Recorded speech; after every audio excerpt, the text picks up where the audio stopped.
જેતપુરના local for wheeler વાહનો ચાલકો પાસે પીઠળિયા ટોલ પ્લાઝા દ્વારા એકાએક 10 રૂપિયામાંથી 20 રૂપિયા ટોલ ચાર્જ કરી દેતા આ ડબલ ભાવ વધારાથી જેતપુરના વાહન ચાલકોમાં રોષ ફાટી નીકળ્યો હતો અને ઉગ્ર આંદોલનની ચીમકી પણ આપી હતી। જેતપુર પાસે પીઠળિયા ટોલ પ્લાઝા જ્યારે બનતું હતું ત્યારે જ ઔદ્યોગિક શહેર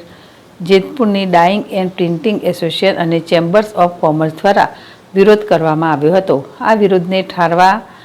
હાઈવે ઓથોરિટી દ્વારા તાત્કાલિક સમયે જેતપુર શહેર તેમજ તાલુકાના વાહન ચાલકોને લોકલ ગણવામાં આવશે અને તેઓની પાસે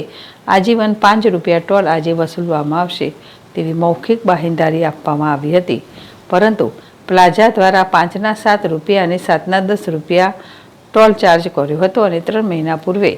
20 રૂપિયા ચાર્જ કરી નાખતા ડાઇંગ એસોસિએશન અને ચેમ્બર્સ ઓફ કોમર્સ બંને ભાવ વધારો પાછો ખેંચવા ટોલ પ્લાઝા ઓથોરિટીની રજૂઆત કરતા ભાવ વધારો પરત ખેંચેલ અને હવે આજે ભાવ રહેશે તેવું ડાઇંગ એસોસિએશનની કચેરીએ ઓથોરિટીના પ્રતિનિધિએ જણાવેલ, પરંતુ આ સમજૂતી કે વાયદાને 3 મહિના થાય ત્યાં ફરી પાછો 10 રૂપિયામાંથી 20 રૂપિયા એટલે કે ડબલ ભાવ વધારો કરી નાખતા આ ભાવ વધારાથી લોકલ વાહન ચાલકોમાં રોષ ફાટી નીકળ્યો અને આજે જેતપુર ચેમ્બર્સ ઓફ કોમર્સ અને ડાઇંગ એન્ડ પ્રિન્ટિંગ એસોસિએશનના હોદ્દેદારો દ્વારા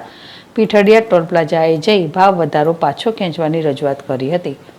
પીઠળિયા ટોલ પ્લાઝા દ્વારા સ્થાનિક વાહન ચાલકો માટે માસિક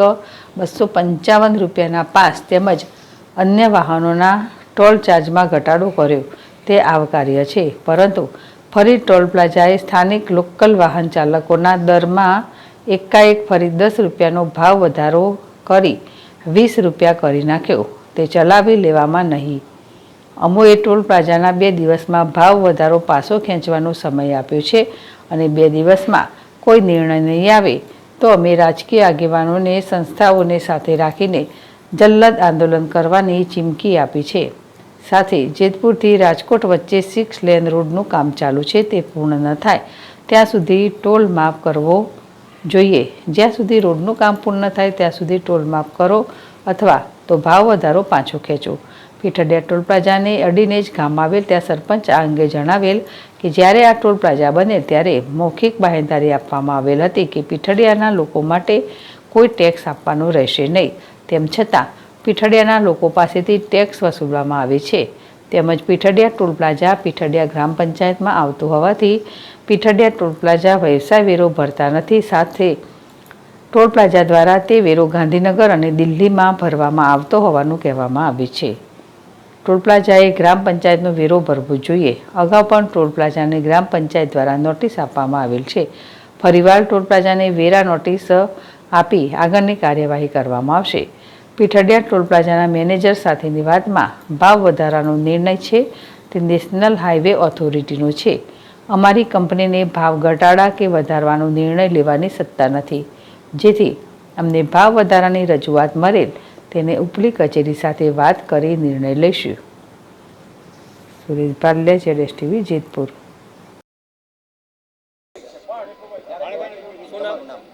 સુરેશભાઈ ગોંડલિયા, પીઠળિયા સરપંચ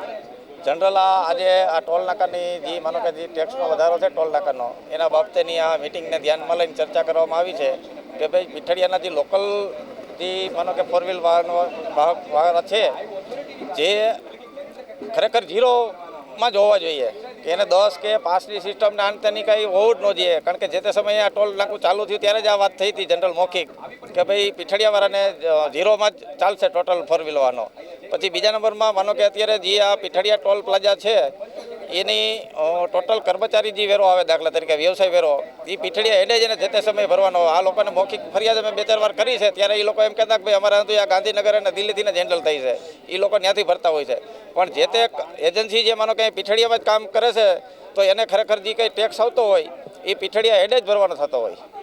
એટલા વેરો નથી પડતા તો તમે કોઈ ગ્રામ પંચાયત તરફથી નોટિસ આપીને કોઈ? હા, અમે જે તે સમયે આદિ 1 થી 1.5 વર્ષ પહેલાં 1-2 નોટિસ આપેલી છે, એની કોપી નાનતે પછી નવી એકાદી પછી બનાવી અને પાછી ત્રીજી એનાથી ભેગી જૂનીના નવી ભેગી કરીને એડ કરીને એને આપશું। નોટિસમાં જો આનો કોઈ નિરાકરણ નહીં આવે તો કોઈ પોલીસ ફરિયાદ એની મિલકત? હા, એ તો થઈ શકે ને, નિયમોને આધીન તો કોઈ પણ વસ્તુ કોઈ પણ વ્યક્તિને એ તો લાગુ પડે છે, માનો કે ટોલ પ્લાઝા હોય કે કોઈ પણ ફેક્ટરી હોય કે રેસિડેન્ટ હોય, નિયમ અનુસાર તો કોઈ પણ ટેક્સ કે કોઈ પણ નો વેલો ભરો દાખલા તરીકે તો એ વસ્તુ